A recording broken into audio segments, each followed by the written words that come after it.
Cool. Hello everyone, most importantly Carlo Brunetta, which usually follow us from Sweden in streaming. Thank you for being here in person tonight. You guys, if there are seats, chairs missing, just head over there and there are more.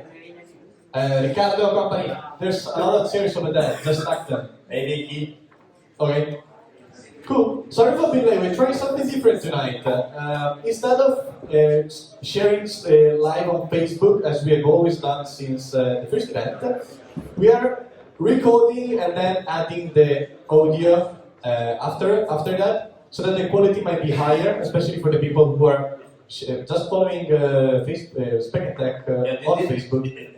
This is a message for people like in the future because they are here, so they probably like don't care that much.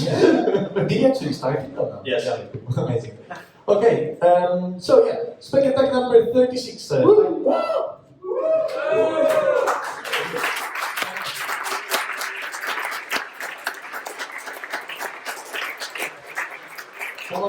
Over 150 people, so you should make a bit more noise, yeah?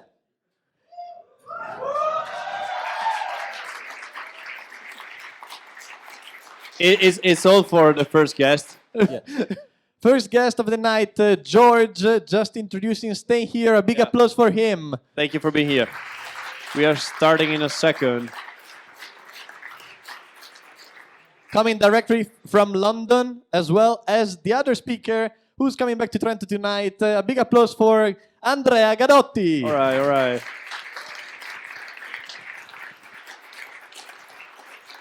But don't be fooled. He's now in the fancy London, but he was in Povo, like us, like all of us. Like the Dark Povo gang. Yes, but... Okay, as always, if you're interested, you find all the information about Speck&Tech, especially for people who are here for the first time. I know it happens. It's weird. How many? But yeah. Like, who's the first time here? First timer? Oh, it's not interesting. So all people from Gadotti, yeah. Well done. Later. Yeah, he went away from Trento before he got cool. So yeah. So the other way. Yeah, you can find all our events with all the talks, also some open position. There's actually a company that is sponsoring Speck&Tech tonight that are supporting us and helping us cover the cost of the beers. Yeah, wait. For all of you, that is the first time that you're coming to Speck&Tech, we do this monthly. Usually here, we talk about tech, and then we eat actual spec. That there is like the food for real. Amazing, right? No, it's not that much. All right, sorry. I thought they were like more enthusiastic about the food, but you know, shame young on you. people. Okay, and then follow us on our social media. Whatever you just follow at Speck&Tech, and we are basically everywhere. Right before starting, how can you support us? You just get at the entrance of the tunnel. There's a couple of us there waiting for your donations. We are a non-profit association, so you can just go there, drop a coin. And also from tonight, you can also donate on Satispay. Whoa! There's an actual slide later on. Yes, giving money to Speck&Tech in new ways. Ooh, all right, so we can keep buying beers, I guess. and also, if you are late for Christmas presents, which is not my case, but I heard friends that are in this situation, you can buy a T-shirt of Speck&Tech if there are some left, I guess. Are there? I did it last year with my grandmother, and it worked. Yeah. It always works. Like, you can say that, like, this is like a non-profit association trying to make Trento better, to promote tech scene in Trento and everything. You look like someone who care about stuff, but then it's just a T-shirt. Yeah, it's better than donating to green funds or whatever. So. Yeah. Anyway, one of the reasons why you should donate as well is that you can get free discounts for Flixbus, for JetBrains Suit, and also a bunch of our swag, like the amazing stickers. Yeah, so the other people in Povo know that you are cool. Otherwise, you're just like... And what Giulio was talking about, the T-shirt, it doesn't include Samuel yet, but but it gives you amazing air. That's true. You get more beautiful. And as well as we were saying, you can just open now Satispay, and when you're looking for a company to pay something, like you say, you go to grab a burger and you pay via Satispay, you can look for Speck&Tech and just pay, and we accept your donation. Instead of your burger. ASAP. Yeah, exactly. We don't give you anything back, not a burger for real, but beers and Speck are granted. Final, two last things. Which is the emoji for one. Yeah, the magical one. It's First, last times we asked you to suggest talks to come here, candidate, say, hey guys, I want to give a talk. And actually we got a lot of replies, like 14 applications from people thank you from the very much. community. 14, big applause for the people. We are super happy about this.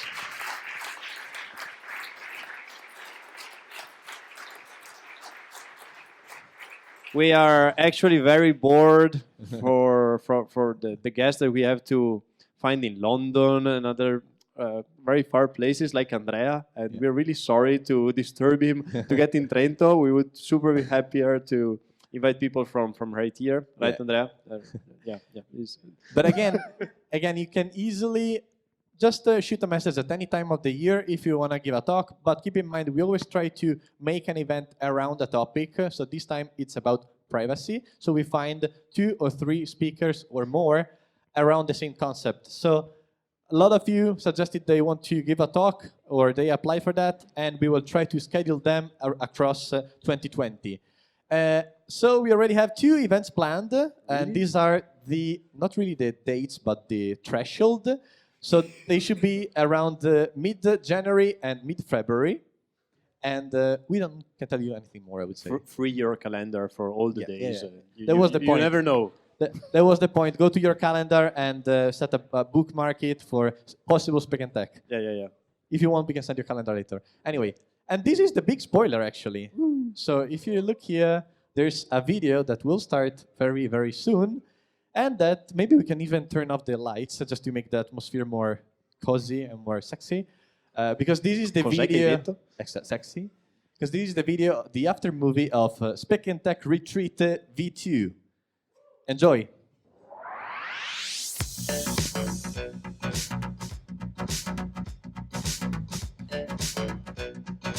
Never felt so high like this before.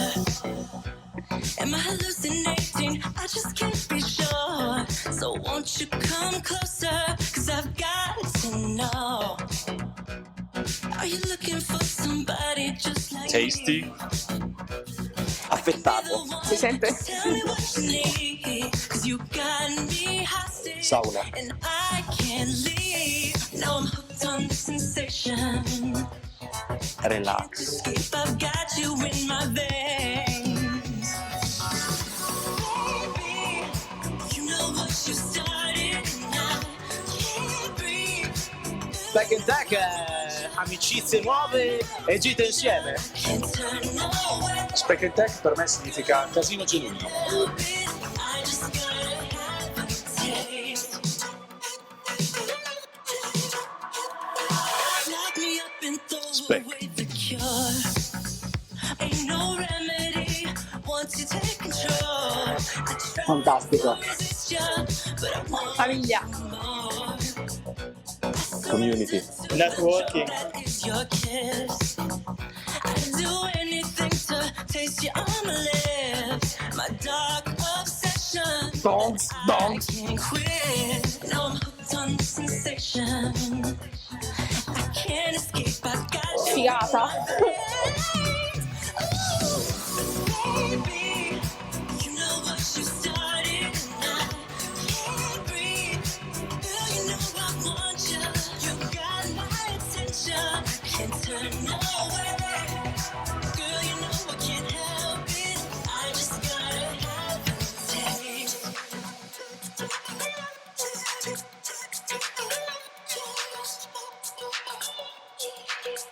You're giving me fever.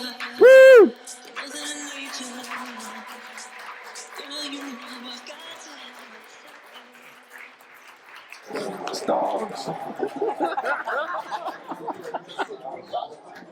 So it was actually a fun weekend, I have to say. We were like over 60 of us in the beautiful Dolomites here in Trentino. People that actually came from the Netherlands on purpose, just for this event. Everything is gone. What happened? Oh yeah. You just have to go to the next slide. Okay. Amazing. Again? No. Okay. As you noticed, there were quite some swag in the video, and we have a surprise for tonight. So to the people that will donate the most over the course of the night. You can also bid, like you can go there and say, what's the highest donation? 5 euros. Cool, I offer 501 on Satispay, of course. We will give out some swag, and we have some beautiful one directly from the retreat. Swag? Yeah, swag. Swag. Okay, cool. Final point. We are ready to start.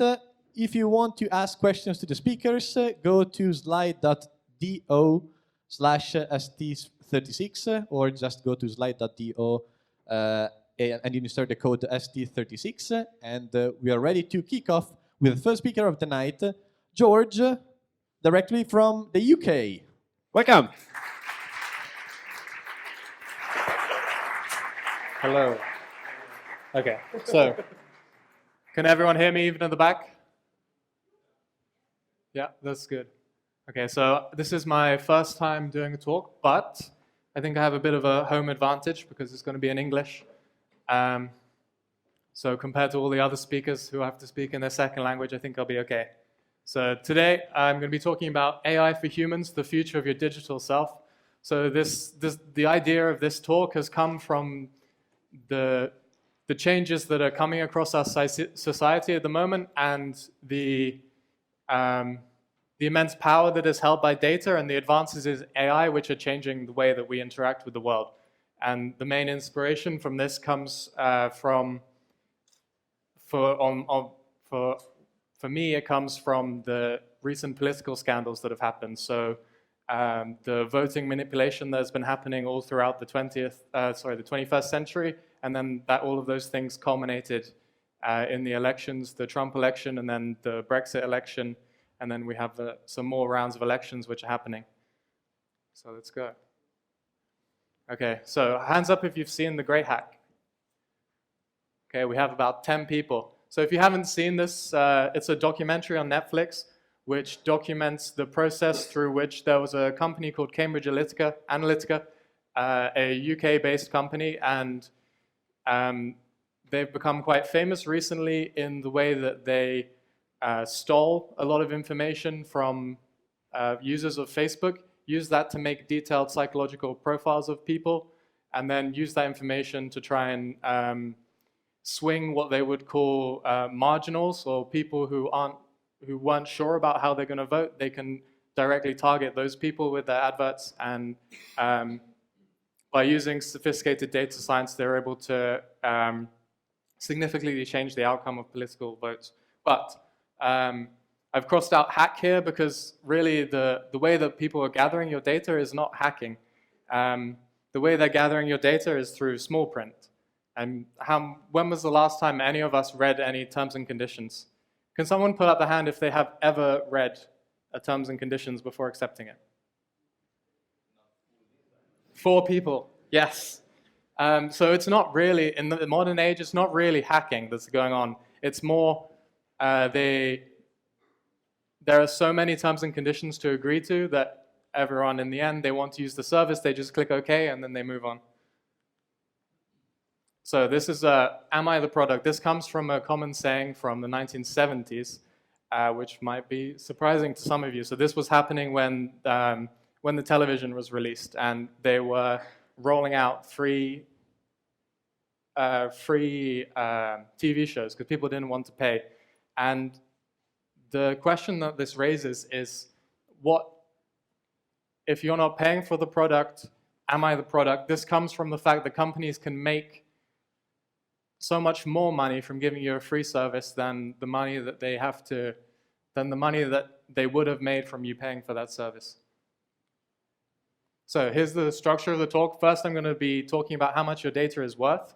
Secondly, what kinds of things do these companies know about you? Then we're going to talk together, I think, a little bit. I'm going to turn it around on you on what your data can be used for. And then I'm going to talk a little bit about the GDPR regulation, which recently came in and should save us from all of these issues. So how much are you worth? So in terms of your value for your data, Facebook and Google are making the most out of you, and then you can tell from the fact that the biggest, most valuable companies in the world are billion-dollar companies who don't charge you for the service they give. So you have Facebook in the US is making over $30 per quarter off each of its users. So I've put in Netflix here. So Facebook and Google dwarf all of the other providers, and then you have Snapchat, Twitter, and then Netflix. So Netflix is here because Netflix is a service where you're paying for the product. So you pay approximately $30 per month. Is that correct? $30 per quarter, right? Yeah. So you're paying $30 per quarter. You're paying for the product, but even still, Facebook and Google are making more money out of you through what they're doing there. And how do they make their money? These people make their money from advertising. So these ads are, advertisements have been around forever. So these are ways of getting people to change your opinion and getting you to buy things. So this is,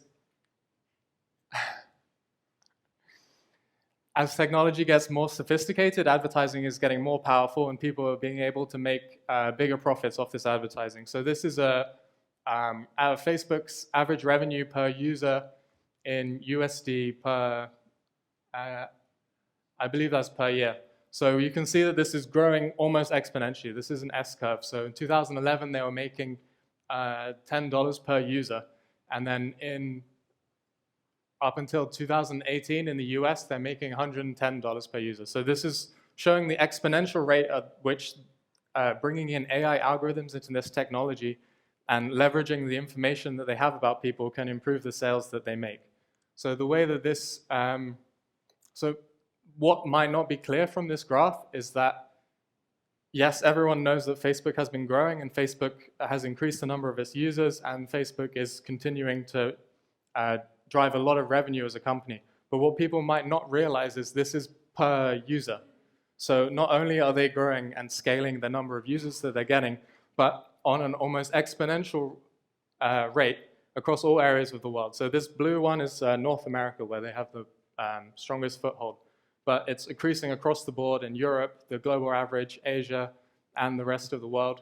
So this shows you that the power of the technologies that they're developing is being able to influence people to buy things at a rate or do things at a rate that benefits people who have money. So advertising is not just for selling things, it's also for selling ideas, it's also for convincing people to do things that you want to do. So often in this world, you have people who have a lot of money and they have an agenda and they have ways in which they want to control the world, and the way that they would do that is via advertising as well. So for example, in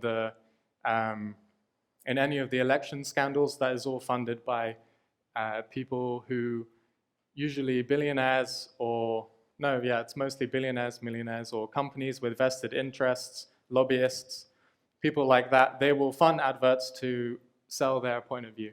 But what's scary about this is that the revenue per user is growing at an exponential rate. So that shows that their technologies are growing. The capabilities of the technologies that they're developing are improving exponentially as time goes on. So those are just the companies that you know about. So that was like Google, Twitter, Facebook, Snapchat. Everyone's heard about these. The hidden companies are much more scary for me. So data brokerage is a multi-billion-dollar industry made up of companies who collect consumer data and sell it to other companies. So here's a list of these companies: Axiom, Nielsen, Experian, Equifax, CoreLogic, People's Finders, Datalogics, Intellius, PeakU, Exactis, and Cambridge Analytica. Put your hand up if you've heard of more than 2 of the people on this list. So that's approximately 8% of the room. Put your hand up if you've heard of Axiom. No one has heard of Axiom. So apart from my other speaker here. So Axiom is one of the leaders in the data broking industry, and they claim to have files on 10% of the world's population. So how do data brokers make money from your information? So the data brokers, they'll scrape your information from any public sources. They might scrape it from store loyalty cards. They might have partnership deals with Facebook or Google. And they essentially act as a giant Hoover for personal data. And then they sell that data to make money. So most of that market is in marketing, but then there's also risk mitigation products. So this would be selling analytics based upon your data to do things like tell whether or not someone should be getting a loan, or whether or not someone should be getting health insurance, and also any other type of insurance, maybe job hiring. Essentially, they have very detailed profiles of individuals comprising of personal information, which allows them to sell that information for a total market size in 2012 was 150 billion. So I don't have any more recent statistics, but you can assume that the total market size has also grown roughly at a rate of 10% per year since then. So there's marketing, risk mitigation, and then maybe most worrying is people search products. So this is products that where either governments are looking to track individuals, or there are some intelligence agencies, private intelligence companies, anyone who wants to track people, essentially. So that's how much your data is worth to data brokers who are selling on your data. How much is your data worth to you as an individual? If you could gather all your data in and then sell it, how much would it be worth? And luckily, there are a few data martyrs who have done this. They've gathered up as much information as they have about themselves, and then they've tried to sell it. And the sad truth is that on its own, as an individual, your data is not worth much at all. So the value that is coming from your data is from the machine learning models and data analysis that can be done en masse across a whole data set in order to optimize other people's processes. So as an individual, so there was a study done actually in University of Trento a few years ago. They found that on average for tracking smartphone activity, so location, time of calls, things like that, they found that the data was worth on average €2.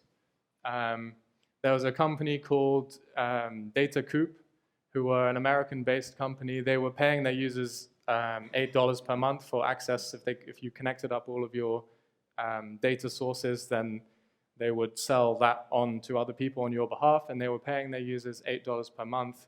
And then there are a couple of other examples. So this one here is Federico Zanta sold his data, which included keystrokes, mouse movements, and activity screenshots for $2 per day on Kickstarter, and he ultimately got $2,700, which I guess would be over the process of 1,400 days. So that's all of that data, which includes keystrokes, mouse movements, and activity screenshots, was only worth $2,700 over the course of 5 years. And then this other one here is a Dutch student auctioned off his private data, including browsing data and email conversations, and it was worth just a measly $480, so maybe 350 euros. So your data as an individual is not worth much at all. Now I'm going to be talking about what exactly it is that these companies know about you. So it's just this, really. Identifying data, name, address history, email address, sensitive identifying data, social security number, birth dates of family members, age, race, ethnicity, religion, bankruptcies, marriage licenses, voting registration, party identification. Yeah, they know a lot about you. And so this diagram comes from, it's been repurposed from one of those data brokers, essentially copied the diagram they had, which they used for their marketing, and repurposed it. So this is the kind of profile that is built up, and that these data brokers have built up on approximately 15 to 20% of the population. which includes actual number of purchases made with your credit card, the likelihood that you're planning to have a baby or planning to have a child. It would include location data. It would include the places you've lived. It includes something called health interests. So this is something which is quite, it's worrying, but it's also amusing because they have to call it health interests because they can't, people aren't legally allowed to discriminate or target you based on a health condition that you have. But if you have, for example, diabetes, you might be interested in diabetic products or diabetic treatment or centers like that. So then they can profile you based on that, but they don't label you as a diabetic. They label you as an individual with an interest in diabetes. So also in a similar way, they do that with something they call ethnic codes. So they won't actually put down your ethnicity, but they will give you an ethnic code in order to remain legal. So just to recap, companies have your personal data, and in most cases, they didn't hack you to get it. You gave it to them. They're making multi-billion profits from profiling, advertising, and tracking you. And then on top of that, and the thing that makes this different to how things have been for the last 60 years, is that they're building AI that knows you better than you know yourself. And this AI is built upon your personal data. So regardless of whether anyone is looking at your personal data, the models that they're building are based upon your personal data. And the sole guiding purpose of those models is to increase the profits of the companies. So at the moment, it looks pretty bleak. So I watched the movie Her the other night. Has anyone seen the movie Her? Yeah, another movie I would highly recommend you watch. It was a really, really good movie. So what I want to say about this is an AI that has access to your personal data is very similar to a best friend or a partner. So someone who knows everything about you can help you a lot. But if you get on their bad side, they can completely destroy your life. So there is much potential for social good, for sharing your data and having a personal AI, someone who can organize your life, look after your emails, book things for you, in a way quite similar to Google's personal assistant. However, at the moment, the data and the machine learning that's being done is mostly used for advertising because that is where the money is coming from. So from personal data, it's possible to tell your personality. It's possible to know everywhere you go, unless you're a very private person and you've gone to the pain of restricting, always using a VPN, not having a phone maybe, not using Facebook, not using Google, and so on. They're very likely to be able to either directly know or deduce your personality everywhere you go, your IQ, your interests, your mood, and your friends, and a lot of other things. So now, if you're not paying for the product, you are the product. So I don't think anyone here paid for their tickets. No. Okay, so I have some questions for you. I want to go through and enumerate what people think would be good applications of an AI that knows your personal information. So either we can get people to shout out. So if someone has an idea, put your hand up and you can shout out. Just put your hands up or shout, or we have the microphone as you prefer. Good applications for AI. Okay. Anyone? No one is optimistic.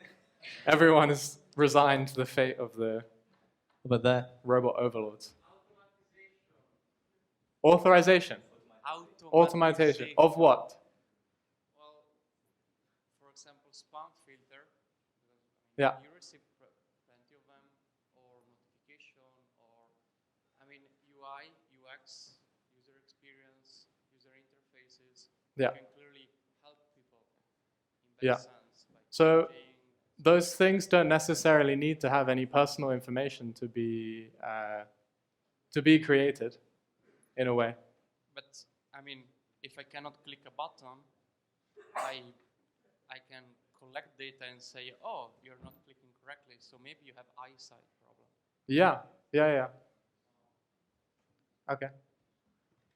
Other example? It's okay, because I made a list of a load of them, so if no one has any, it's okay. But I was hoping to steal some ideas. Yeah, here. There are a lot of applications about medical readiness predict if you can have a heart attack or something like that. Medical products. So this would be like the Apple Watch, right? One of that product is Or yeah, but I think it's famous for when someone has a heart attack wearing an Apple Watch, it will alert someone. Maybe you're in case of emergency contact. Cool, yeah. Health is a good one. Is there anyone else? Okay. Maybe it's just because I watched Her the other day and I was very jealous of the AI they had there. So the good uses of personal AI would be understanding your speech. So again, with the user UX stuff, being able to navigate websites or navigate the next generation websites just using your voice, use applications using your voice. For all of that, an AI needs to internalize the way you speak in order to transcribe what you're saying and then understand what you're saying. So whilst that can be quite dangerous, it is clearly helpful. Another one is recommending Netflix songs or Spotify, Netflix shows or Spotify songs. So this is again a user experience increase, but the AI again, it needs to learn from you in order to recommend things that are relevant to you. Writing articles, so there is a lot of artificial intelligence now that has been developed that can write pretty semi-realistic articles. You can just give it a few keywords and it will generate a perfectly, at least perfectly grammatically correct block of text, which actually also makes somewhat sense as well. So there could be, I'm not sure if that's ever a good thing, but maybe if you're struggling with your job. Providing therapy is potentially a huge one. So this is clear why it has to be personalized to the individual. Again, personalized healthcare, we had someone mention that. Improved matchmaking, so this is like Tinder 2.0, and self-driving cars.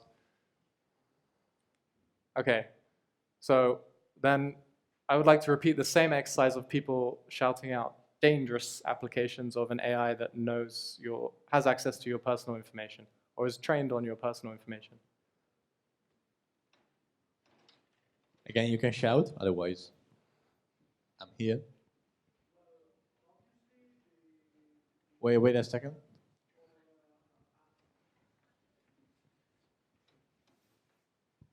Well, obviously, a police force or an army can have, or probably they have, an AI which can collect informations about people, about private activities, and then maybe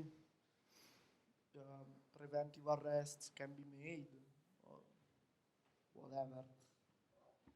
Or put you in jail. Yeah. So that's actually very interesting.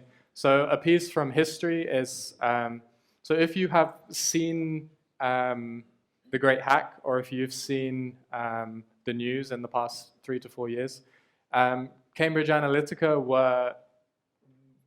was the scapegoat or the biggest scandal that happened in that industry of using data to influence people, using their personal information to inform those decisions without their consent, but kind of with their consent. But it's always tricky when you have a box that someone ticks whether or not you can call it consent or so.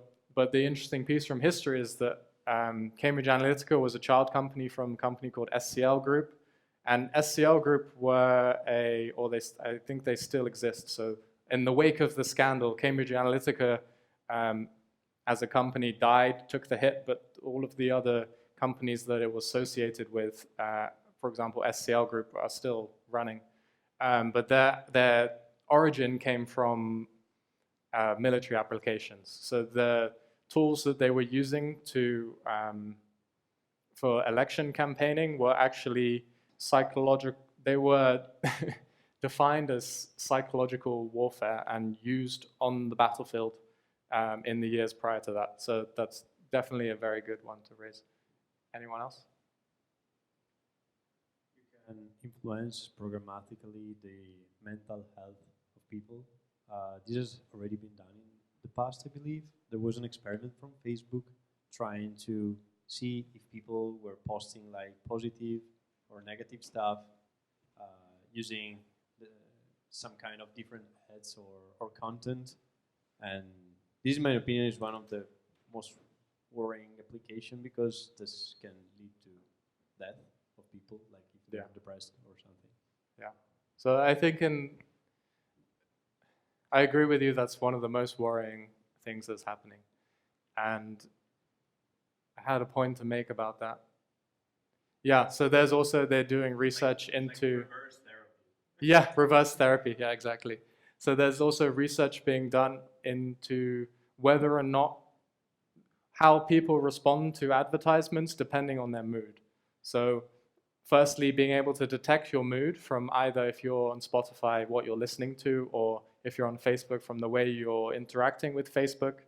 Then the algorithms, which are not sentient and have the sole goal of making profit. So I'm not sure there was anyone who sat down and decided, let's exploit people's mood in order to sell them things, but there may well be.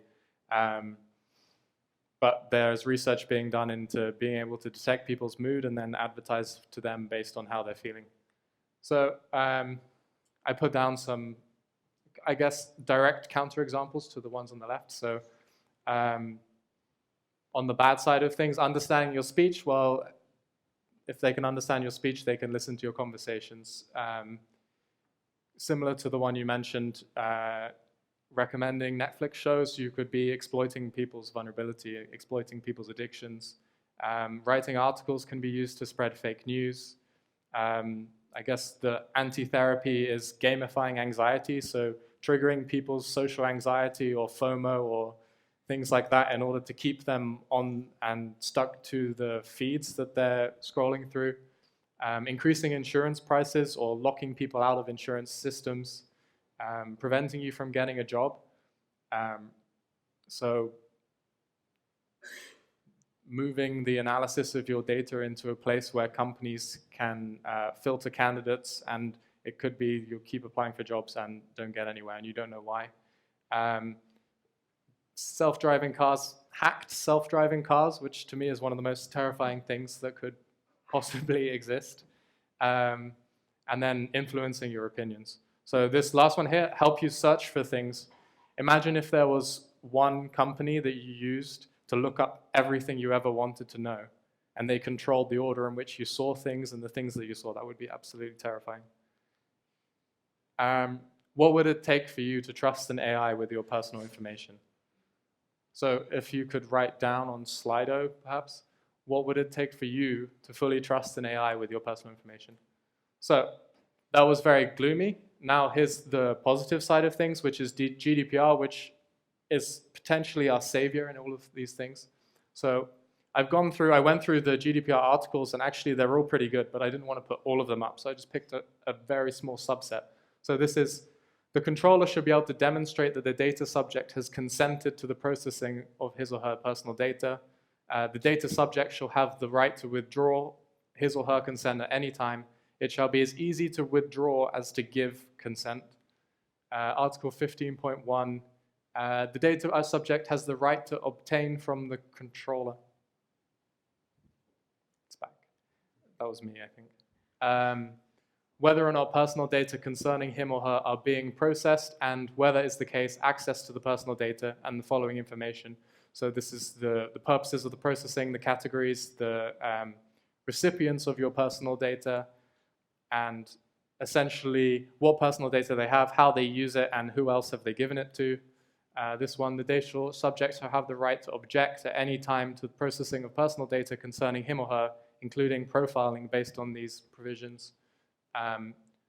Where personal data are processed for direct marketing purposes, the data subject shall have the right to object at any time to the processing of their personal data.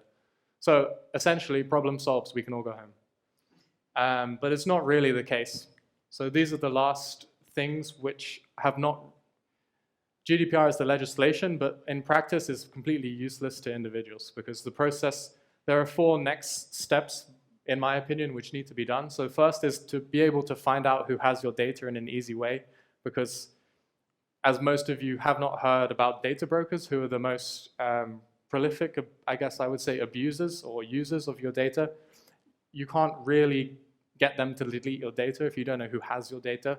Then there's the process of getting your data from them. So if you haven't seen The Great Hack, it follows an American man who goes through the whole legal proceedings of retrieving his data from Cambridge Analytica, and it takes over a year, and that's just one company. So getting your data from these companies is not, it's not really possible unless you're a data journalist and that's your sole job, is to report on how difficult it is to get data from companies.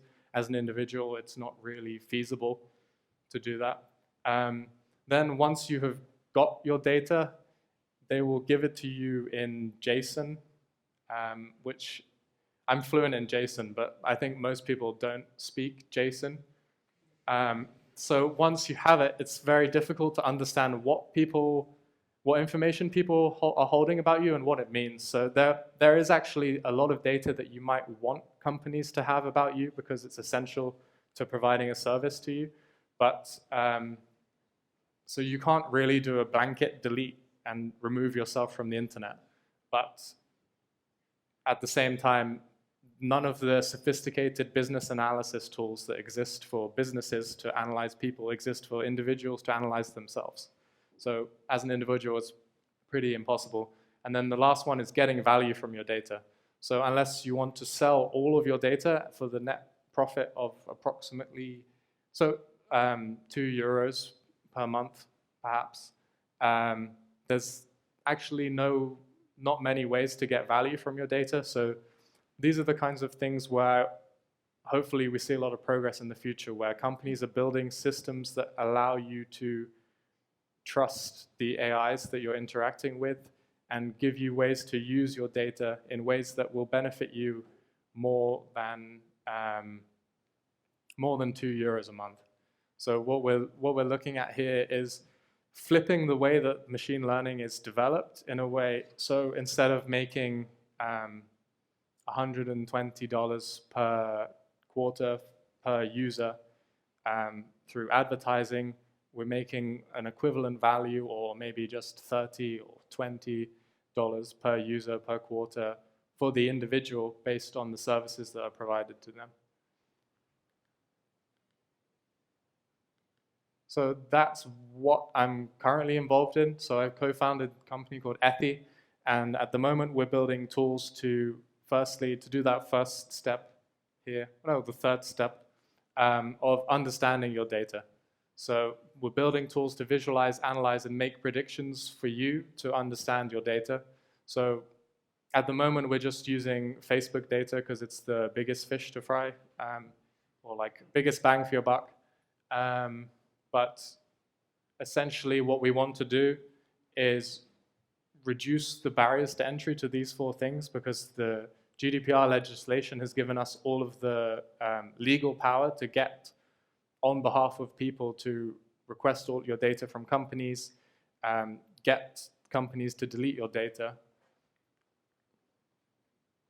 So those are the things we're trying to build. And then on top of that, the future roadmap looks towards building out these kinds of AIs you can trust, building out services that allow you to get value from your data, allowing you to have more agency over your data, so being able to perhaps give your data to companies like cancer research companies or companies there are a lot of companies who may be part of something called AI for Good or Data for Good company, Data Kind, companies who have a mission to do have positive social impact on the world with the way they use data. So there may be a lot of people you want to give your data to. So what we want to do is to help you to get all of your data from these companies and essentially send on your behalf GDPR requests to the list of hundreds of companies which have your data but you've never heard of their names. And then I let you understand it and let you delete those things. So this is my email, george@ethi.me. We could use your help, so either sending us a few words on what you think about personal data, telling us what you would most like to know about yourself or to know about what companies know about yourself. On our website, which is ethi.me, you can sign up for early access, and we are looking for master's theses, internships, and part-time work for people who are interested in doing data analysis on the information that's held about them by companies. Thank you very much.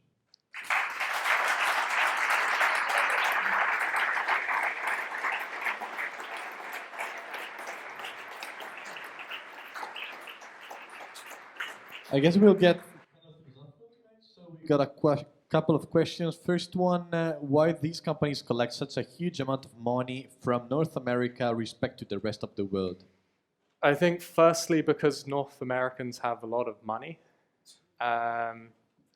Secondly, I think because statistically North Americans spend a lot more time on social media and those platforms, and maybe because of the quantity of people who are on that, the models that are built have been designed to influence people better.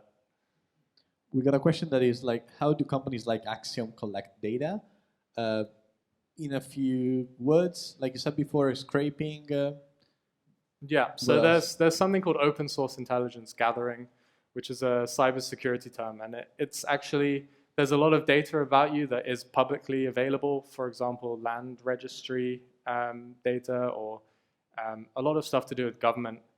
And secondly, they will get it from, as I said, social media, Facebook, Google, and then also any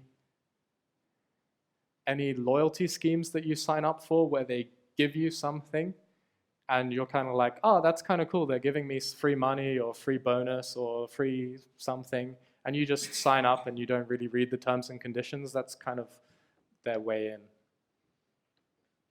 Tonight's topic is nothing to hide. How would you respond to someone who says that since they have nothing to hide, that they're not worried about being tracked?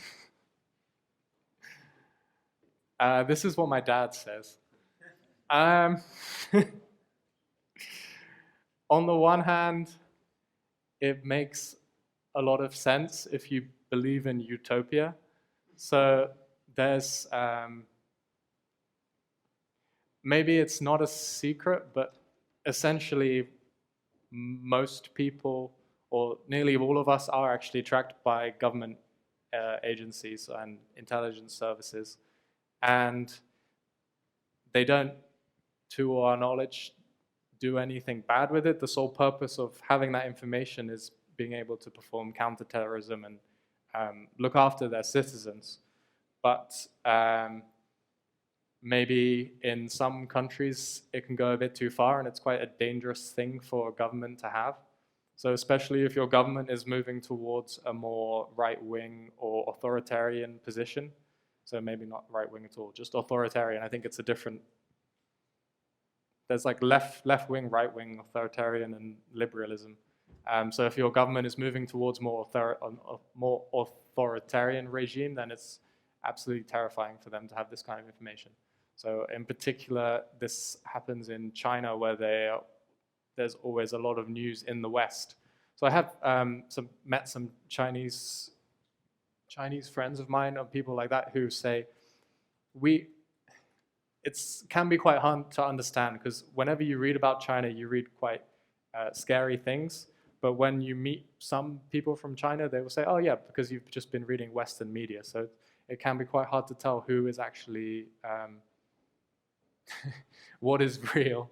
Is the right side or not? But then there are some things of, for example, someone I met the other day was saying that if you are jaywalking in China, they can detect your face and then put your face up on a big screen next to the traffic lights and say like, this person is jaywalking.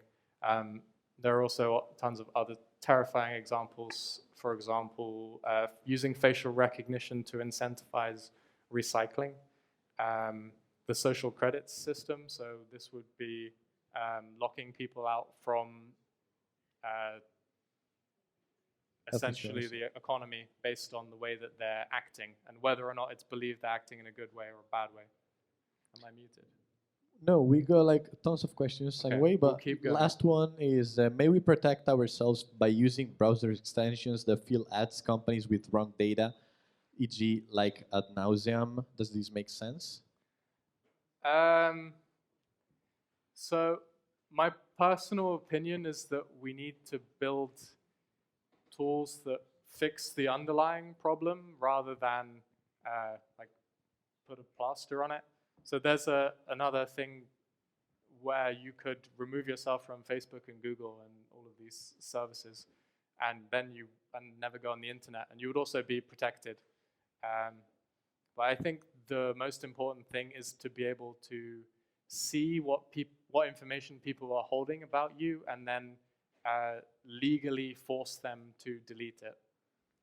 But in terms of fooling people by putting out loads of spam information, it doesn't really protect anyone, because the ways that they are affecting your life is much more about the fact that they're manipulating billions of people at scale. So to just remove one person from that, it will not affect the fact that maybe your family members are becoming more and more politically distant from you because all of the adverts you receive are designed to make you think one way, and all of the ads they receive are designed to make them feel another way. No, I don't think that browser spoofing tools help in any way. I actually had this discussion earlier today with a partner of mine I brought up the Firefox extension. So this, essentially, it spins up loads of tabs to convince you that you're someone that you're not. And they have 4 profiles. So one of them is rich, one of them is doomsday, so conspiracy theories like bunkers, things like that. The other one is influencers, and I forget the other one. And I was saying this to my friend because we're trying to build kind of like, he's running a cybersecurity company, so he's trying to build counterintelligence tools to essentially do that thing of, okay, all of my personal information is out there. How can I release information to throw people off the scent and confuse people about who I really am by putting out fake information? So I sent this to him, and he was like, oh yeah, that's really cool. But then he was like, actually, if you're convincing everyone that you're rich, then they're going to target you more. If you're convincing everyone that you're a doomsday conspiracy theorist, they're probably going to target you more. If you're convincing someone that you're an influencer, they probably want to target you as well. So the options there weren't actually very helpful. There's no way out, yeah? Okay, thanks, George. Another applause for you.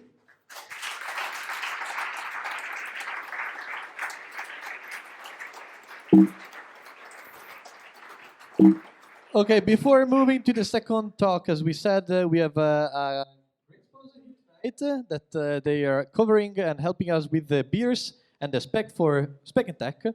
George, you can leave your here. Okay, so we give a great welcome to one of our most loyal speakers ever, Maria Teresa Stella. 5 minutes to tell us what you do and who you are.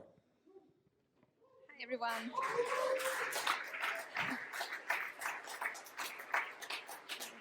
As Franz mentioned, I've been attending Speck&Tech events since 2016, and I'm super proud that this event is sponsored by the company where I work, ACS Data Systems. ACS is a company that was actually born back in the 80s.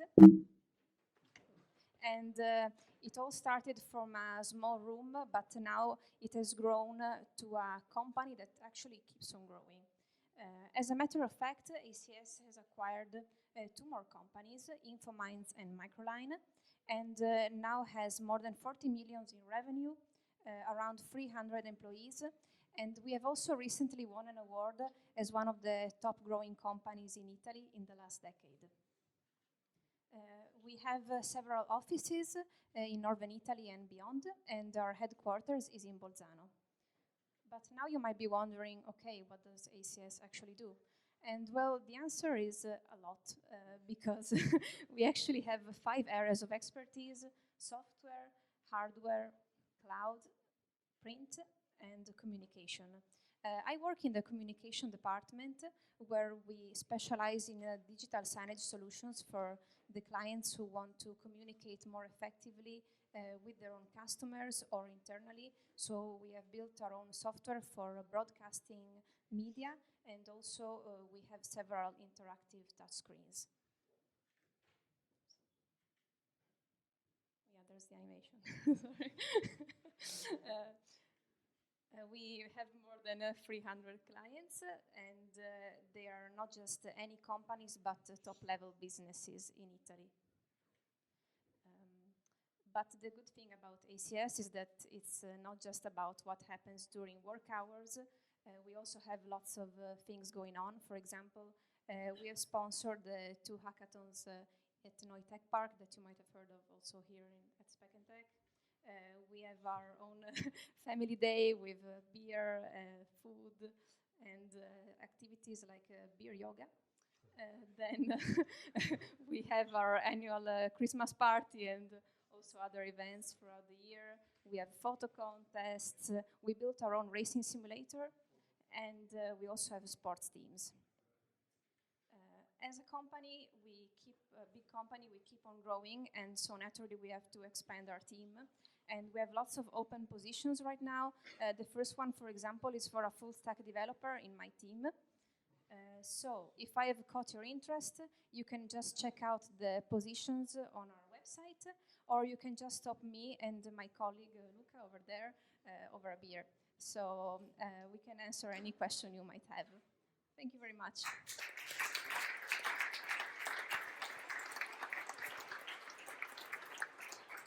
Thanks a lot, Terry. As you may notice, sometimes Julia and I are speaking too much at the beginning of the event, so we decided to have a break in between the 2 talks. But now it's the final part of the night, or let's say the final, actually mentally heavy part of the night, because there's the talk of Andrea Gadotti, and after that there's Beers and Speck till the sun goes down, which was like a couple of hours ago. Andrea, welcome on stage. Big applause for you.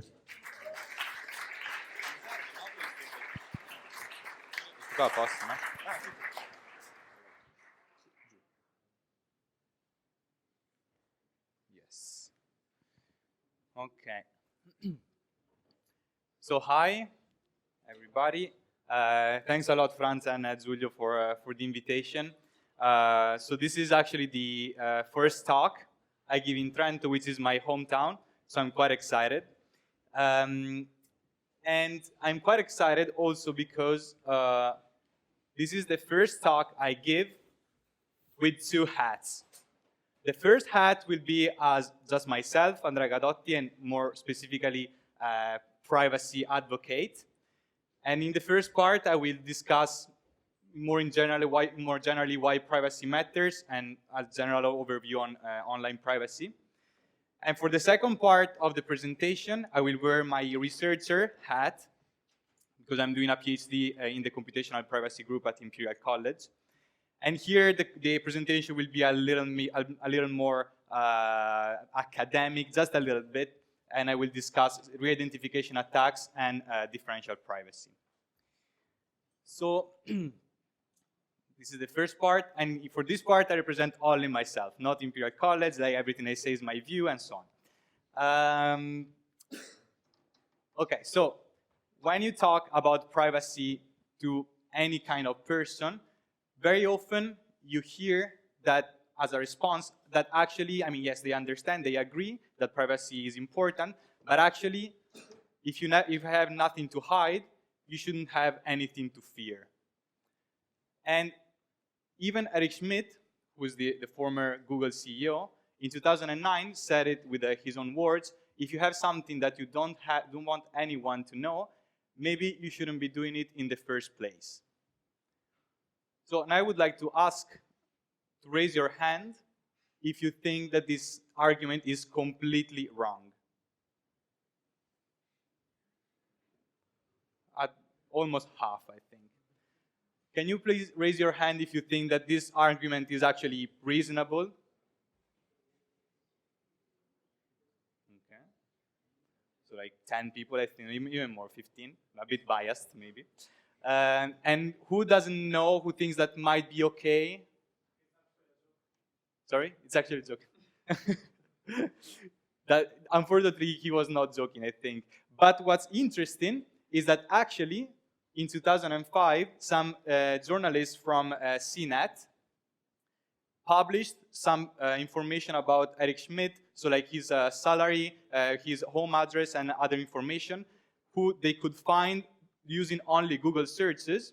And Eric Schmidt decided to blacklist them from speaking to Google for 1 year. So according to Eric Schmidt, either he has something to hide, or maybe he doesn't believe too much in the nothing to hide argument. So before we go a little bit into the argument, I would like to do another small survey. So, and I ask everybody to raise your hand. Everybody, please. And you have to lower it once you're not comfortable anymore sharing the kind of data that I will list here. So the first one, so by sharing I mean publicly available. The first one is the title of the last 5 films that you have watched. And I lower my hand already. The second one is all the journeys that you have made using your Oyster card, or like your Trentino Trasporti abbonamento. Okay, we still have quite a lot of hands. The third one is all your credit card purchases. We lost. We have Franz, yeah. I want to see them at the end, yeah. And this includes also the one with Bitcoins, just to be clear, right? The fourth one, the URL of every website you have visited. How many do we have still? 2? 2 or 3? I can't see 2. And the last one is audio recordings of all your conversations. Okay, we have no hands anymore. Good. So, well, this survey is quite interesting in my opinion because it means that everybody has an intuition of why privacy is important, even if you don't have anything to hide. Because in the end, the need for privacy is very natural in most of modern societies. And that's actually the reason why we have doors in our rooms, right? Like, it's not that when we close our door, we're doing something bad. It's just that sometimes we want to be alone, to have some space for us, because it's about freedom, human dignity, and the right to self-determination. But still, the nothing to hide argument is popular and comes up very often. So now I want to see a bit more in detail why privacy matters, even if you don't have anything to hide. 0, reason 0, is because privacy is a human right. So, and actually it's recognized by several laws in the world, including the United Nations Universal Declaration of Human Rights, the EU Charter of Fundamental Rights, and even the Italian Constitution. So I know that this is a bit tautological as an argument. I mean, privacy matters because the law says so.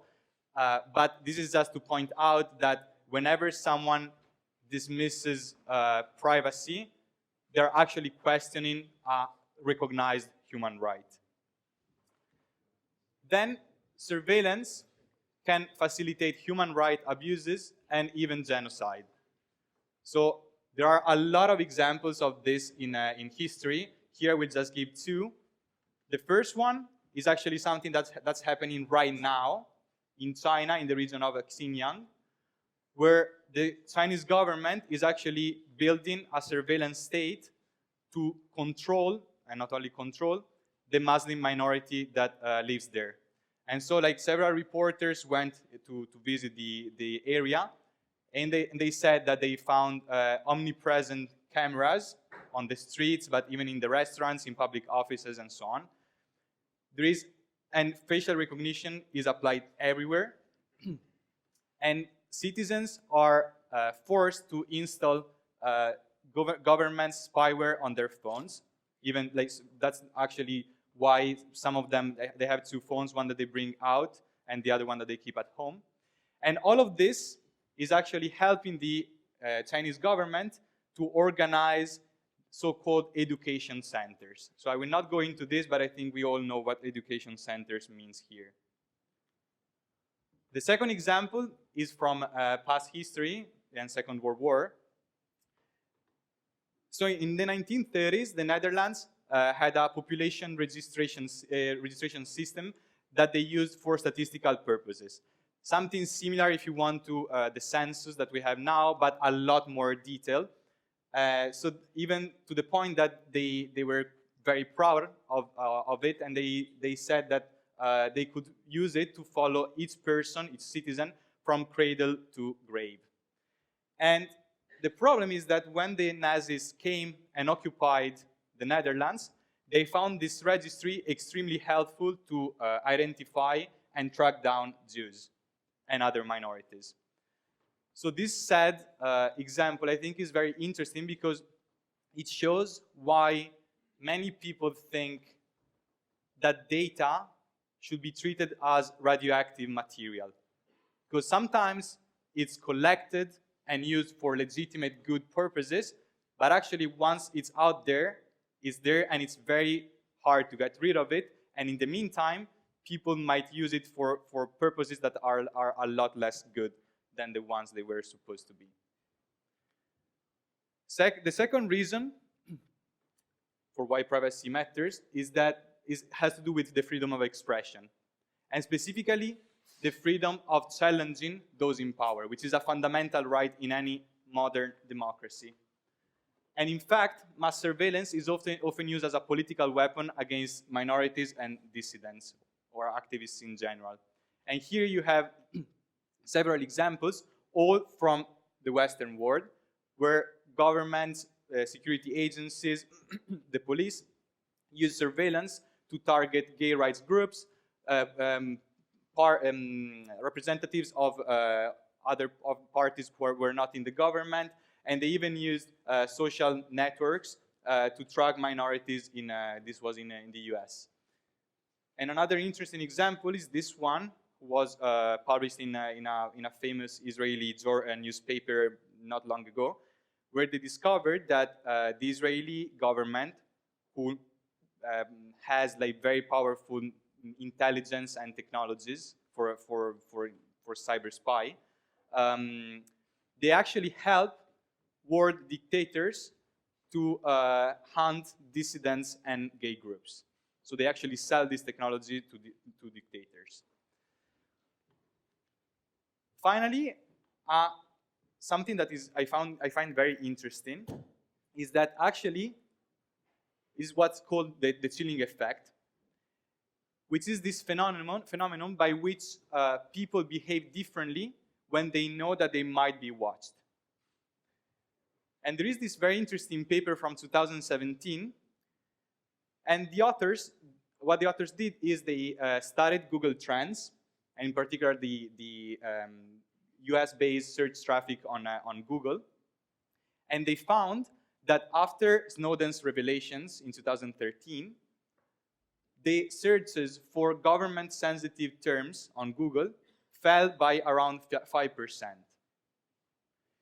And similarly, even terms who were not government-sensitive saw a decrease in searching trends. So for example, a personally sensitive terms like eating disorder. People were less likely to search on Google these terms.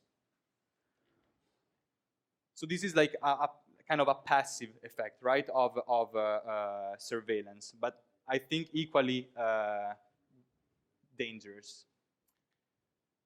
So we could talk like for days, of course, of why privacy is important, but I think that in the end, it can be summarized pretty well by Snowden's words, who said that arguing that you do not care about the right to privacy because you have nothing to hide is no different than saying that you don't care about free speech because you have nothing to say. Okay, so a bit more concretely, let's see what is the situation in online privacy and digital privacy at the moment, and why we need privacy in the digital world more than ever.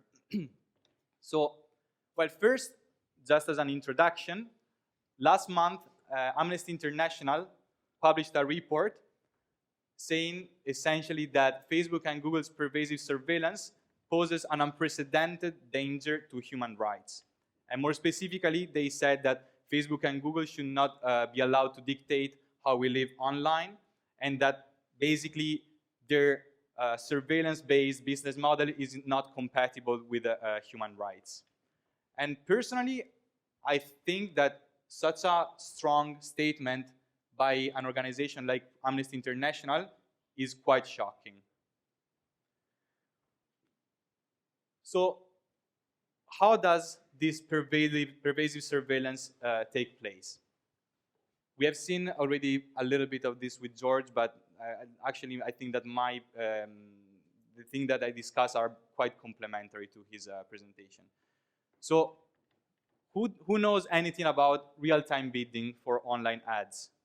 Yeah, not many people, like just 10 people. So basically, when you visit a web page, you don't realize it because it's very fast, but the spaces for ads are empty at the beginning. And it takes a little bit, like a few milliseconds, before you actually see an ad there.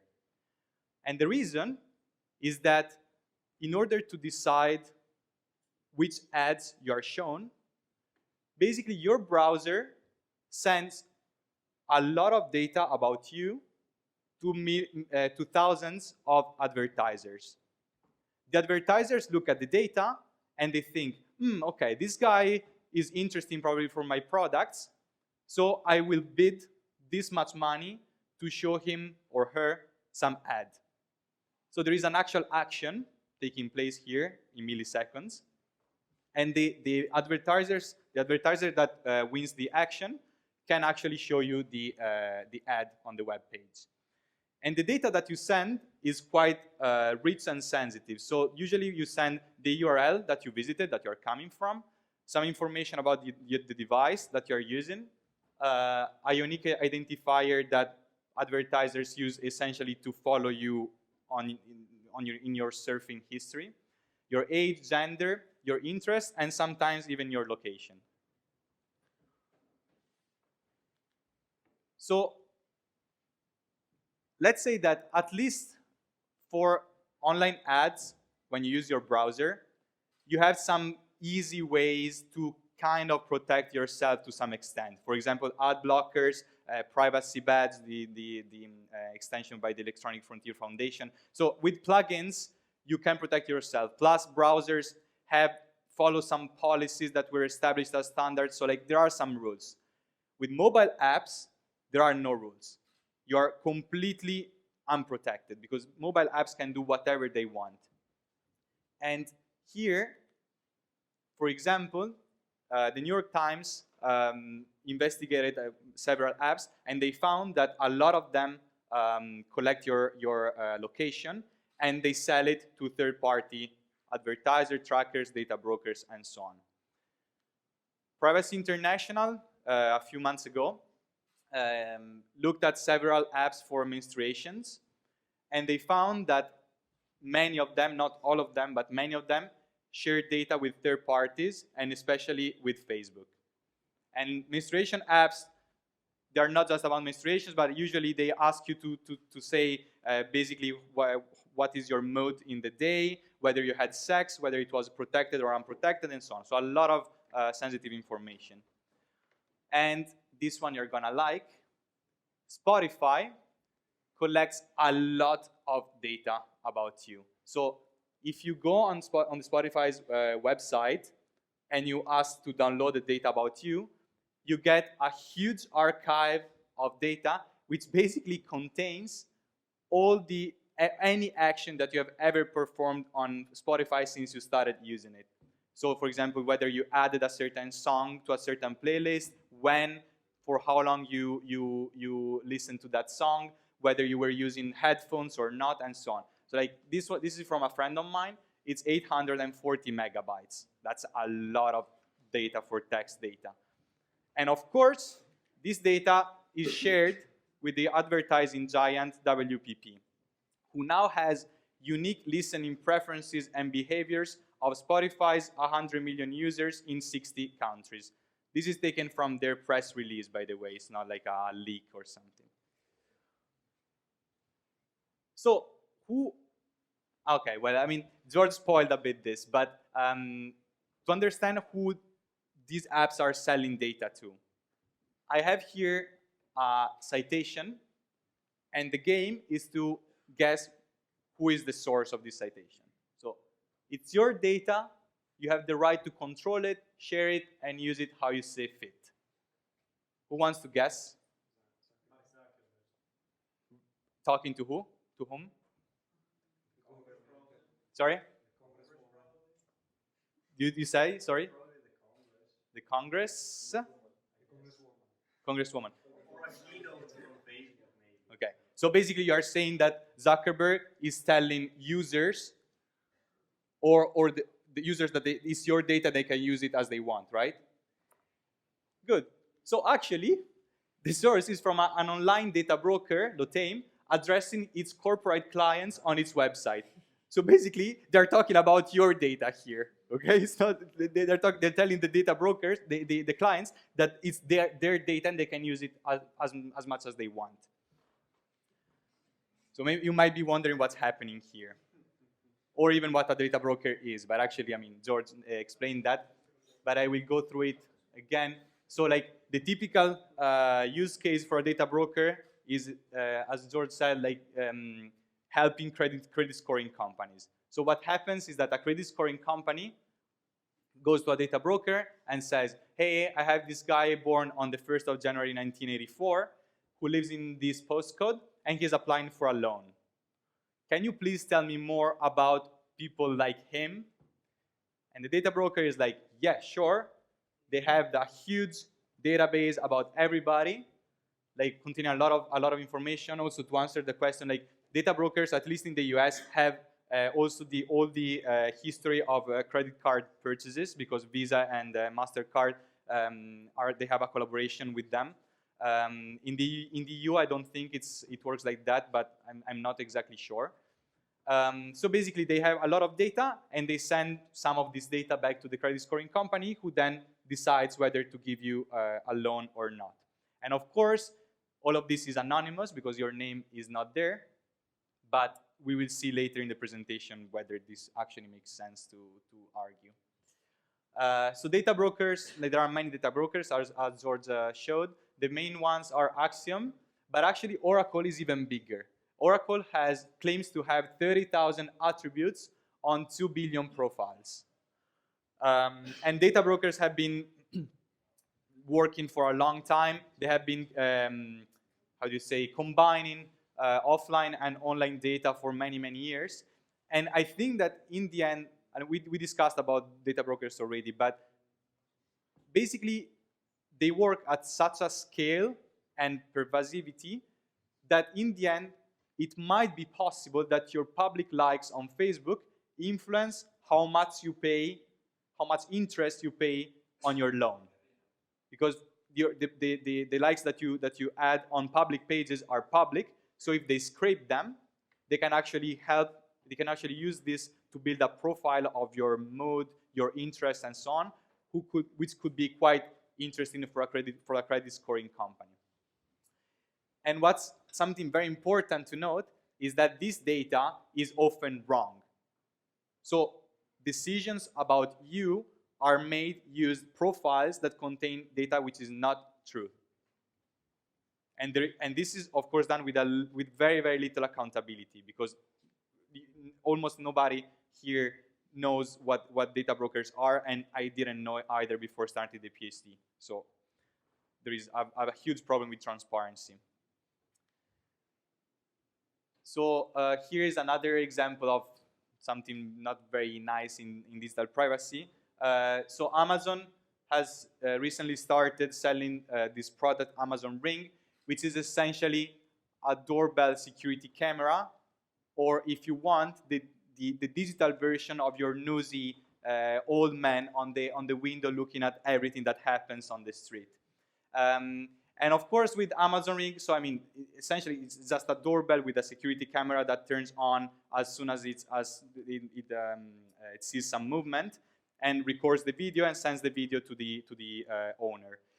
But of course, since we are in 2019, this comes with a lot of services attached, and in particular, a social network for the neighborhood who can share their concerns about the security of the neighbor.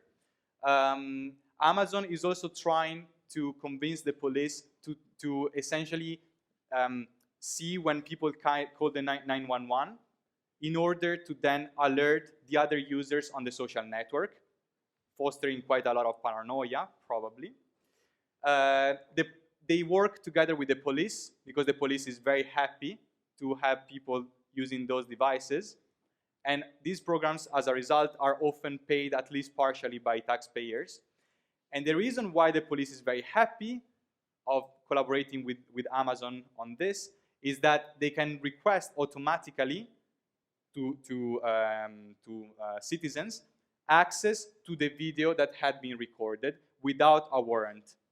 And in theory, the user can deny access to this, but actually it looks like there is some evidence that the police can actually go to Amazon and ask for the footage even if they have no consent from the user. So again, I would like to discuss more about this, but we don't have time. So in summary, I think that the situation with digital privacy can be summarized pretty well by this comment by this Redditor, Fried Chicken, who just discovered that even his printer is essentially tracking him. So I don't know if you know, but like every printer prints like a small invisible thing every time you print, so that if you do something bad, they can track back to you. Good. And this was the first part of the presentation. The second part, as promised, is more about our research in computational privacy, and specifically how to balance privacy and utility in the digital era. And the thing here is that in the first part of the presentation, we have talked about data almost as something kind of bad that people are using you to target you, to decide how much you should pay for interest, to change your mood, to sell you stuff, and so on. But actually, data can be used for a lot of good things. And it has even led to the creation of many entirely new fields of research, and in particular, the one of computational social science. So there is a lot of hype in all this AI thing, but there is definitely some truth. I mean, data can be very, very useful for researchers, for policymakers, for business, and so on. The problem is that the data is also sensitive. Even if you want to use it for something good, the data is still sensitive. And here I have 3 examples of sensitive data. I'm not sure you can read from there, but the first one is credit card data, so like purchases. The second one is search query data. And the third one is CDR data, which stands for call detail records. So essentially, and every time you make a call, you send an SMS, you receive a call, and so on, this activity is recorded by telcos, by telecom companies, and it's added to a database, which looks more or less like this. And it includes also the approximate location given by the tower that you are connected to. And there is research showing that with credit card data, you can infer the income and location of a person. With search queries, you can infer interests and beliefs. And with call detail records, you can infer location again, and also the social network of the person. So basically, people want to use this data, maybe for good, but this data is extremely sensitive. So usually having access to that data is extremely difficult, especially for researchers. And the way that this problem has been tackled historically has been anonymization. So the idea behind the anonymization is to break the link between the person and their data, in order then to be able to share that with an analyst. So for example, if I am Vodafone, I have this huge data set which can be very useful to researchers for to improve the transportation system in Trento. And the problem is that this data is very sensitive, so I cannot give them the data just as it is, because again, it's sensitive and they could infer a lot of things. So even if I trust the researchers, there are problems in this data sharing. So usually the way data is anonymized is by first using pseudonymization, which simply means replacing direct identifiers such as name, phone number, and so on, with random strings. And then there are additional measures which are called anonymization again, or de-identification, which include adding random noise, generalizing the attributes, swapping the records, suppressing some records because they are particularly unique, and so on. And these techniques are actually used in practice. So here is an example from London. So Transport for London, a few months ago, no, actually 2 years ago, started a pilot program to collect data from Wi-Fi enabled devices in the London Underground. And the idea is to study the commuting patterns of people in London in order to improve the system. Actually, then they said that they use this also to understand where people spend the most time to, because this can improve the way the revenue by the ads that are shown in the tube. But whatever. So to respond to some privacy concerns, they said the information they collect is anonymous, and that again, it's depersonalized, so that no individuals could be identified. And the city of Antwerp in Belgium did something very similar. So they installed some sensors across the city, and in order to understand, yes, how people move across the city. And they say that we are just tracking the signal. We don't know whose mobile it is. The data is anonymous. So technically, it's quite interesting how this works. So I don't know if you know this, but if you have a smartphone and the Wi-Fi is on, your smartphone keeps broadcasting all the access points that you have been visiting, that you've been connecting to previously. These are called probe requests. Unfortunately, I will not go into details here. And so beside practical uses, anonymization is deeply embedded also in privacy laws. For example, the GDPR explicitly says that anonymous information does not qualify as personal data, and this means that the GDPR does not apply to anonymous information. And this is the very recent law for data protection in California, and it says something very similar. But at the same time, since at least 10 years, researchers have proved many times that some data sets that were supposed to be anonymous actually could be re-identified. So this happened, for example, to AOL, when who released some search queries data, and researchers could re-identify some people in this data. It happened to Netflix. So in 2008, Netflix released a huge data set about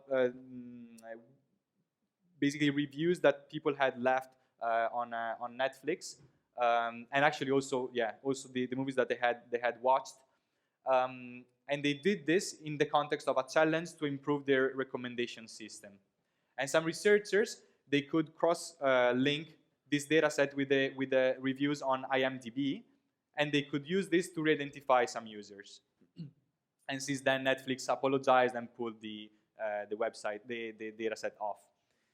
And even genetic data has been shown to be possible to re-identify. So this means that essentially there are two hypotheses here, right? The first one says that de-identification or anonymization is a smart and contemporary response to the privacy challenges of big data, and it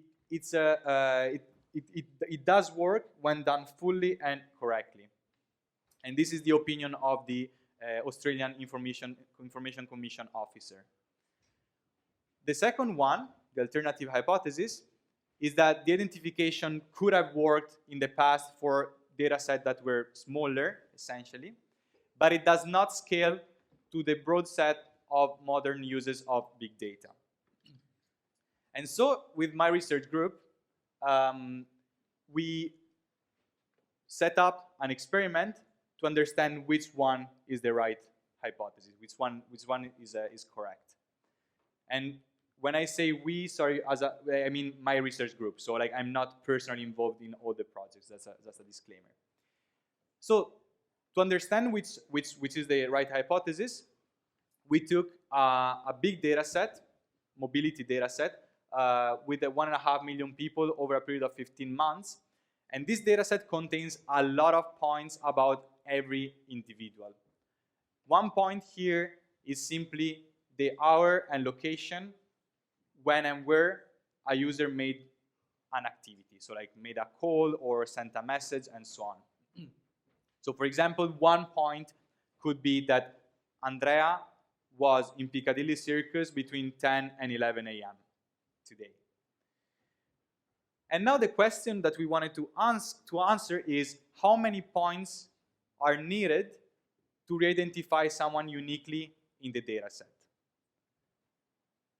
And the answer is that 95% of the times, only 4 points are needed to re-identify someone uniquely in the data set. So what this means is that if you know where I live, where I work, and then a couple more points about me, then 95% of the times, you can look up these 4 points in the data set, even if you don't have my name. There is no my name in the data set. And you will find my unique trace in that data set. And at that point, you can see every other place that I've been visiting for the past 15 months. And this procedure, this metric, has been applied since then to other kind of data, credit card data, apps, smart card, and other. And these findings, sorry, I forgot one thing.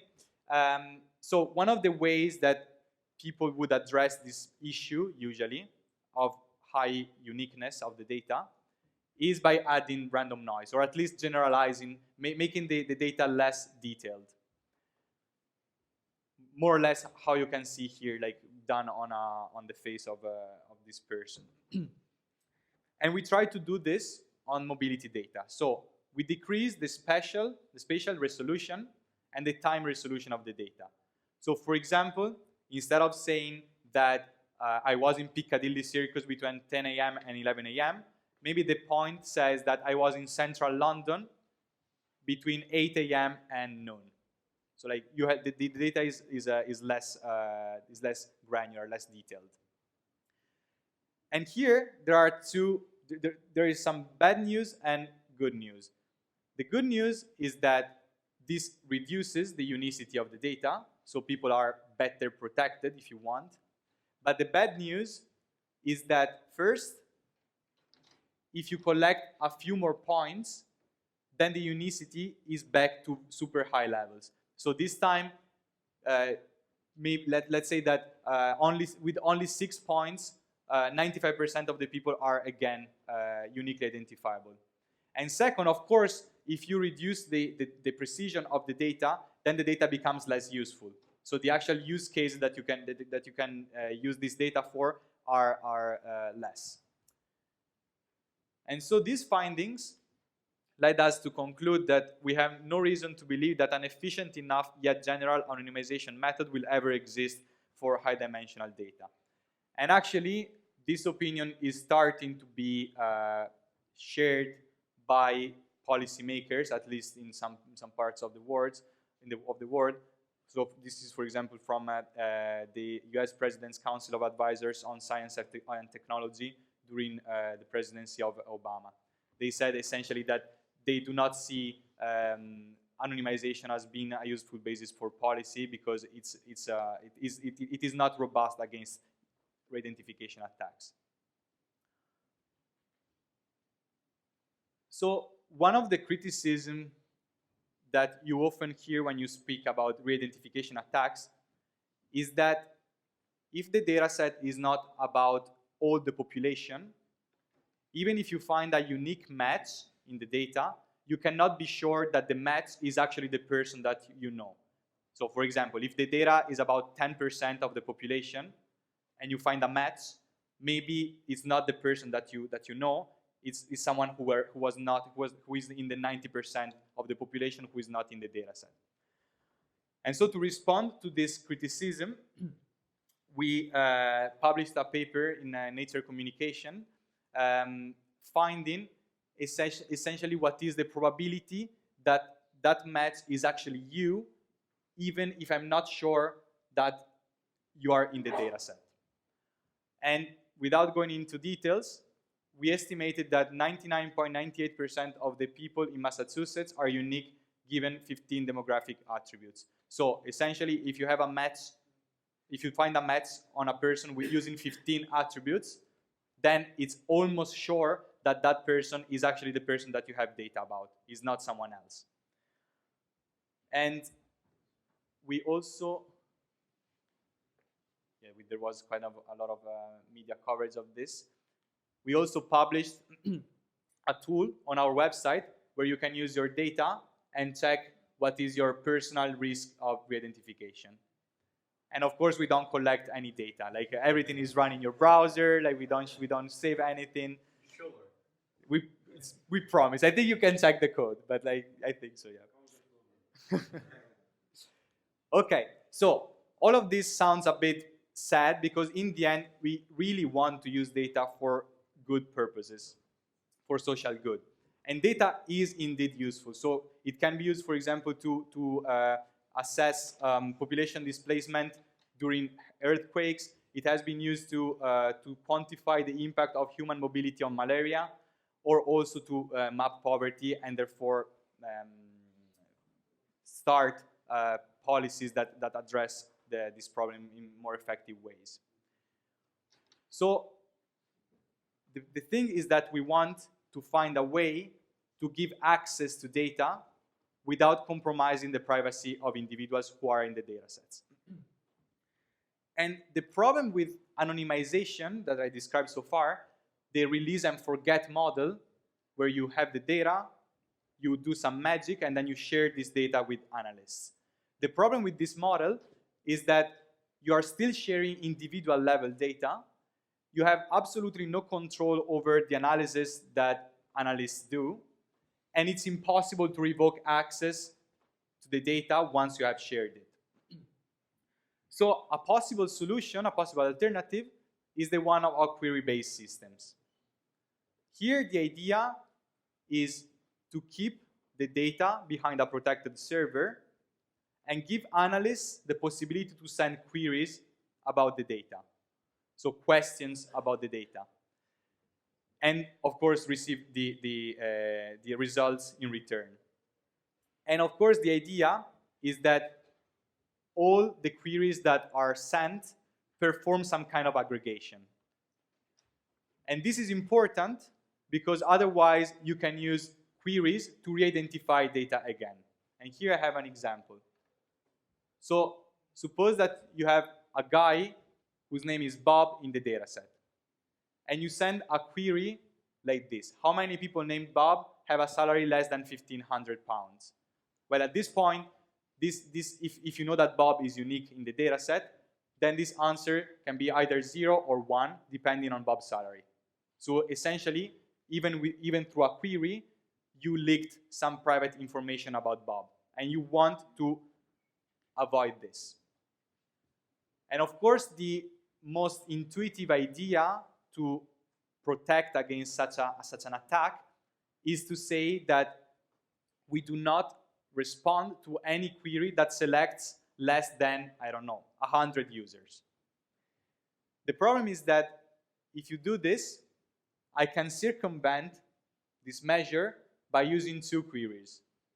The first one, Q1, is how many people have a salary less than 1,500. And the second one is how many people not named Bob have a salary less than 1,500 pounds. So both queries select many users, right? Because I'm negating here, not named Bob. But if you take the difference between Q1 and Q2, then the difference can be either 0 or 1, depending on Bob's salary. And this is a very simple attack. It's called differencing attack. There are a lot of other attacks in the literature against data query systems. I will not go into details, but it's a very interesting research field. So how do you prevent attacks? Okay, I'll try. Meno. So how do you prevent attacks? The idea is that instead of releasing the true answer to queries, you add a little bit of random noise to the answers. So for example, if you ask how many people at Imperial College are born on that date, suppose that the true answer is 3, then what you would output is actually 3 plus some random noise, 1.6 for example, so that the final output is 4.6. And the idea is that if you add noise, then you are protecting privacy somehow. But then the question is, how much noise should you add? Because intuitively, at least, if the noise is too little, then you have no privacy.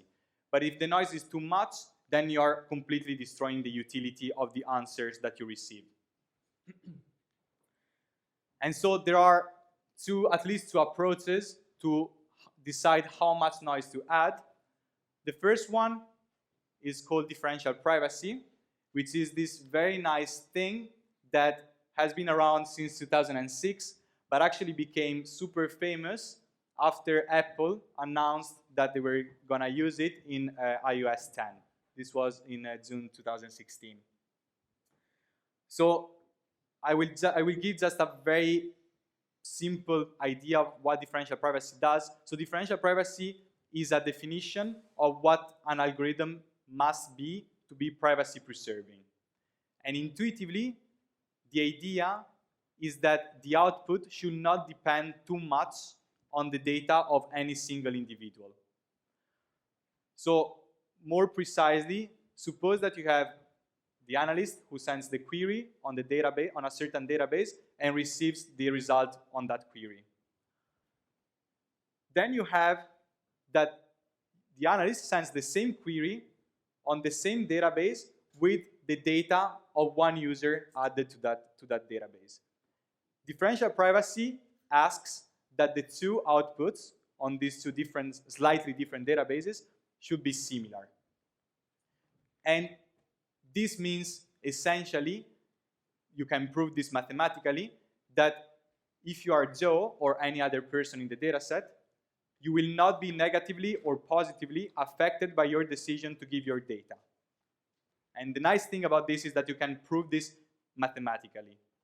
And this is resistant against any attack, now or in the future, independently on the background knowledge available to the adversary. So differential privacy has been used already by some companies, Google, Apple. Apple is using it in iOS to learn new words that people type, to learn which emojis are the most popular, and other nice things.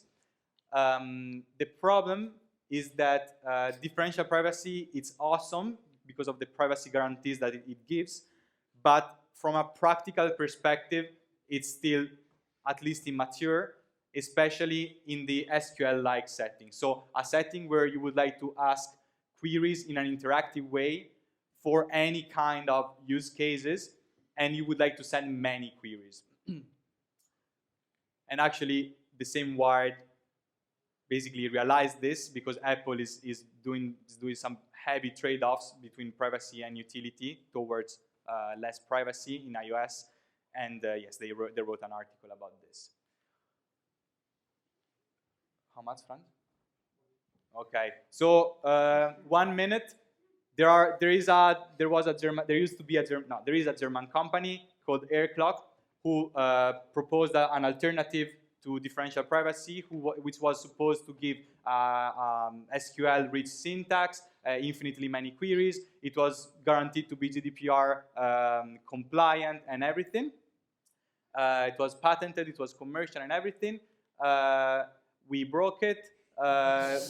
In 2018, we published an attack. We showed that using only 6 points, an adversary can infer a sensitive attribute about a victim with 91.7% accuracy using only 32 queries, which are very few queries compared to other attacks in the literature.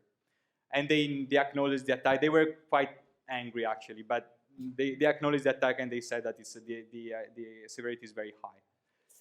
And so yeah, the takeaways is like simply, again, here we are not talking about privacy versus non-privacy. We are talking about having access to data versus not having access, because the data is sensitive. Data protection regulations are becoming more and more strict, I think rightly so. So really, we need to find ways to use data for good without compromising privacy. This is the only way forward. The problem is that privacy is hard, and there is no silver bullet to protect it.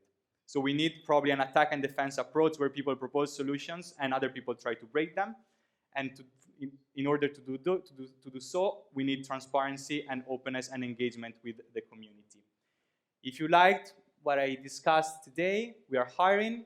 We have funded PhD positions. The topics are digital privacy, algorithmic fairness, computational economies, or anything that you might be interested in, like similar to this thing, which is essentially applying data science to societal problems. And if you're interested, just look for CPG Imperial PhD. Thank you.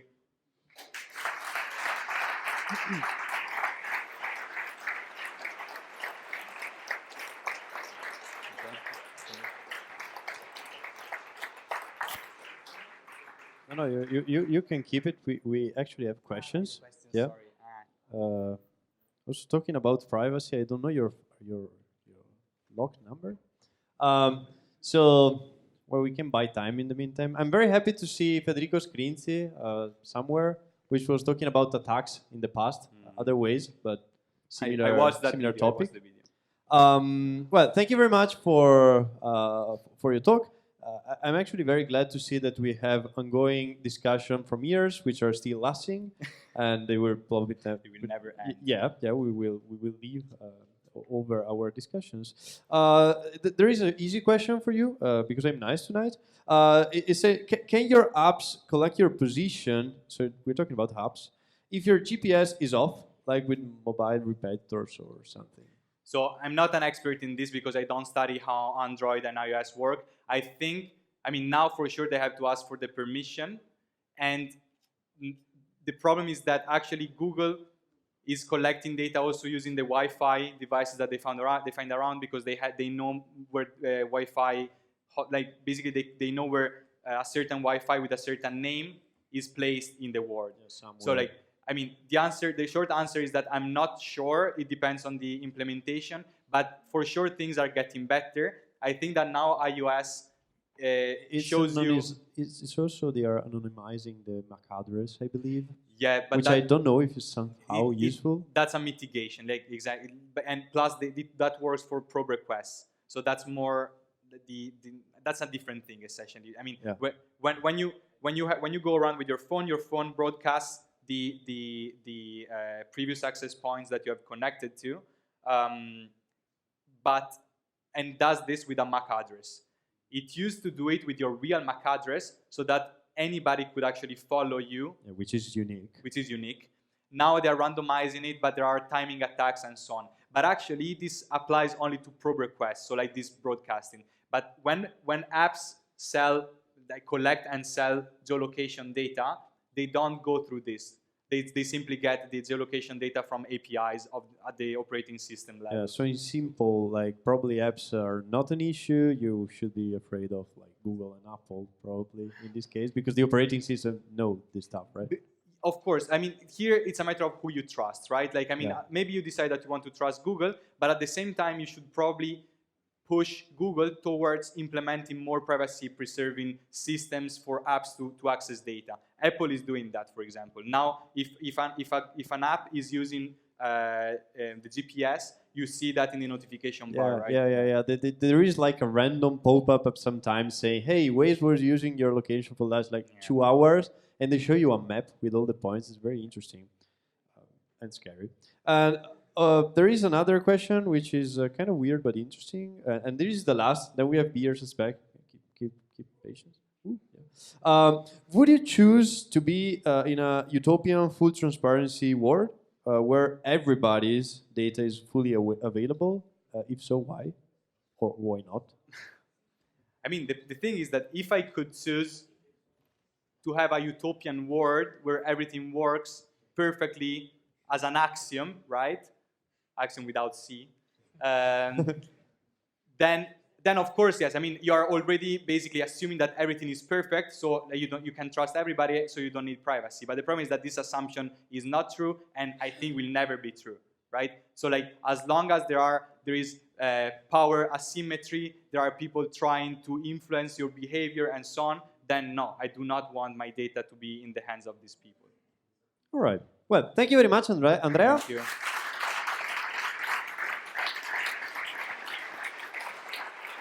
Cool.